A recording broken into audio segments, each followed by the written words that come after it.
วัสดีจ้าพ่อแม่พี่น้องสุขุสุคนด้วยจ้าเด้อมาพบกับพ่อกับสาวน้องนางผูด้วยจ้าเด้อวันนี้สาวน้องพามากินข้าวเช้านำสาวน้องเด้อมื้อนี้เด้อ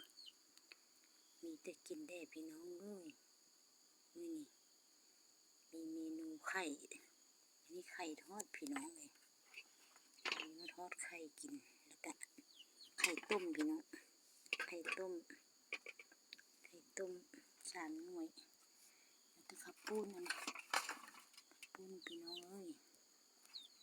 ตำบักหุ่งอาหารรักบ้านเฮาพี่น้องเอ้ยตำบักหุ่ง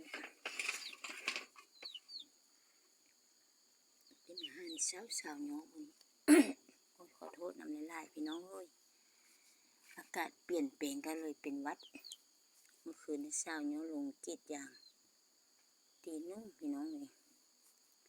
สารกิแล้วพี่มีเฮ็ดกินข้าวเช้าก่อนกินข้าวเช้าแล้วก็ว่าบ่ายโมงบ่ายสองพี่น้องก็สิได้ยอดน้ำกรดยอดยางฝนบ่ตกพี่น้องเอ้ยเมื่อคืนใครได้สาวน้อก็ได้กรีดยางเลย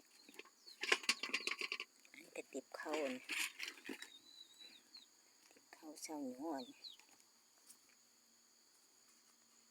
เด้อจ้ะเด้อกินน้ำกันเด้อแซ่บๆน้ำสาวน้อเด้อจ้ะเด้อสาวน้อก็ขอบคุณหลายๆเด้อมื้อนี้ถ้าได้ลงคลิปมื้อนี้มื้ออื่นก็จักสิได้ลงบ่ฮู้ดอกสาวน้อก็ได้เฮ็ดสาวน้อก็เบิดแล้วพี่น้องเอ้ยพุ่นละขายยางพุ่นละอีกงวดหน้าพุ่นละจะสิได้เติมเน็ตจะสิได้ทักได้ถ่ายหาพ่อแม่พี่น้องอีกเด้อจ้ะเด้อสาวน้อก็ขอโทษน้ำลายเด้อถ้าขาดการติดต่อระยะช่วงนี้ก็ได้แต่ว่าสาวน้อก็บ่มีเงินเติมเน็ตพี่น้องเอ้ยถ้าได้ขายยางพุ่นละ